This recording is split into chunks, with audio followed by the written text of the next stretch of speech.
Selamat sore, kita bertemu kembali dalam acara mempelajari firman Tuhan dari pelajaran sekolah Sabat pada triwulan terakhir tahun 2022 ini yang berjudul Kematian dalam Dunia yang Berdosa. Mari kita berdoa lebih dahulu. Maha besar Allah Bapa kami dalam surga, terima kasih dan syukur Tuhan, kami panjatkan kehadirat-Mu. Tuhan masih memberikan kesempatan yang begitu indah untuk mempelajari firman-Mu, sehingga kami boleh bersama-sama dengan saudara-saudara kami yang terkasih ini untuk belajar firman-Mu, memuji memuliakan nama-Mu. Terima kasih Tuhan, kami serahkan acara ini dari awal pertengahan hingga akhirnya. Kiranya hanya Roh Kudus-Mu yang boleh menolong kami, agar kami boleh mengerti pelajaran ini dan kami boleh renungkan, praktekkan di dalam kehidupan kami sehari-hari.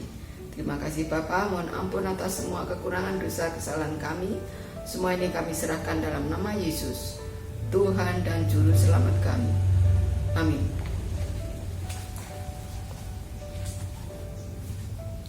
Pekan ini kita akan merenungkan kejatuhan Adam dan Hawa, bagaimana dosa dan kematian mengambil alih dunia kita, dan tentang bagaimana Tuhan menanam benih pengharapan bagi umat manusia bahkan dari Eden. Pernyataan dalam ketegangan. Semula kematian adalah hal yang tidak diketahui oleh Adam dan Hawa. Namun pada saat itu Tuhan datang ke taman dan memperingatkan bahwa semua buah di taman boleh dimakan, hanya buah pengetahuan baik dan jahat dilarang makan. Karena jika mereka makan buah itu akan mati. Sayang, perkataan ular lebih enak kedengarannya dan lebih menarik.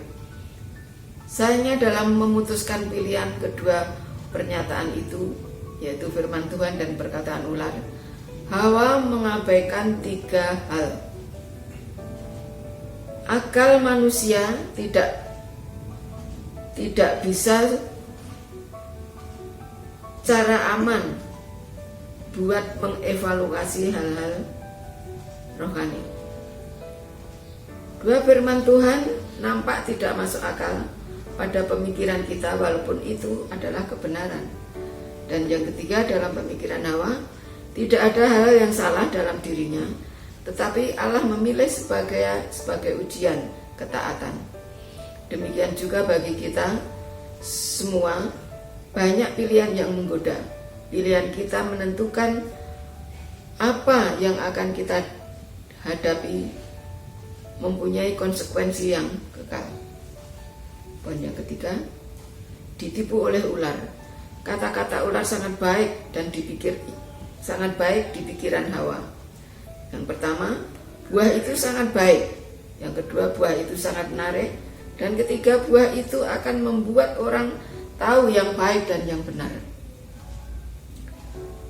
Dikatakan, kamu sekali-kali tidak akan mati. Pernyataan iblis kepada Hawa, dan pernyataan iblis inilah yang dipakai banyak umat Tuhan, bahwa jiwa itu baka. Untuk itu, bagaimanakah sikap kita tentang ajaran tentang orang mati? Konsekuensi dosa. Dengan tindakan ketidaktaatan itu, Hawa mematahkan kesetiaannya kepada Tuhan dan beralih setia kepada iblis.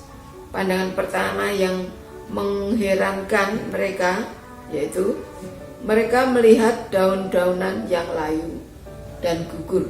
Mereka tidak langsung mati, tetapi Tuhan sudah memutuskan bahwa mereka akan mati dan masih menerima hukuman. Dan Hawa dan ular dan Adam. Tetapi betapa bersyukurnya kita, karena Yesus firman Tuhan telah datang ke dunia dengan manusia, sebagai manusia, menjanjikan pengharapan dan keselamatan bagi umat manusia. Janji Injil pertama. Adam dan Hawa akhirnya bisa melihat perbedaan keadaan sebelum dan sesudah kejatuhan mereka. Namun di tengah-tengah frustasi mereka, Tuhan memberikan kepastian untuk masa kini dan pengharapan pada masa depan, yaitu rencana keselamatan bagi umat manusia dengan berfirman, keturunanmu dan keturunanmu akan meremukkan tumitnya dan keturunannya akan meremukkan kepalamu. Tuhan selanjutnya, janji Injil pertama.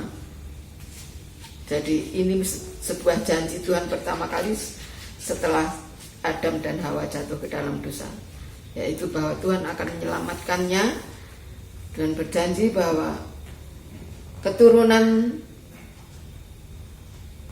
Adam dan Hawa akan meremukkan kepala keturunan ular. Tuhan selanjutnya menggunakan hewan korban untuk mengilustrasikan janji mesianik ini.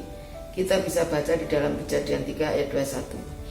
Ketika Adam menurut petunjuk khusus Tuhan membuat persembahan untuk dosa, itu adalah upacara yang paling menyakitkan hati baginya. Tangannya harus diangkat untuk mengambil kehidupan yang hanya dapat diberikan oleh Allah dan memberikan persembahan untuk dosa. Ini adalah pertama kalinya dia menyaksikan kematian.